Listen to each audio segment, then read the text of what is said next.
క్షమించవలసింది నేను కాదు, నువ్వు రాధేయ, నువ్వు. అపురూప ఆదరణ కల్పించి అపరాధభావం అంటావేంటి మిత్రమా? నీ ఔన్నత్యం అన్యులకి సాధ్యమా?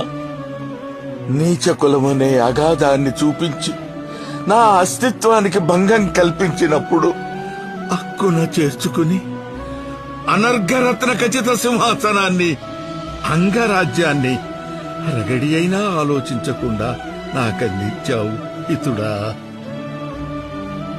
అవనికి వెలుగులు పంచే ఆదిత్యుడు అంధకారంలో వదిలేశాడు.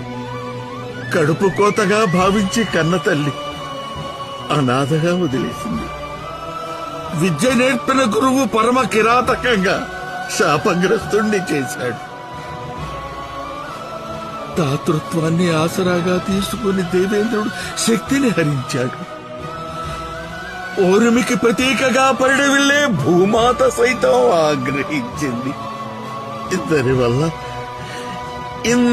వల్ల శక్తిహీనుడనై నీకిచ్చిన వాగ్దానాన్ని నిలబెట్టుకోలేకపోయాను మిత్రమా. మిత్రమా, నీ దయ ముందు నా జీవితం ఎంత?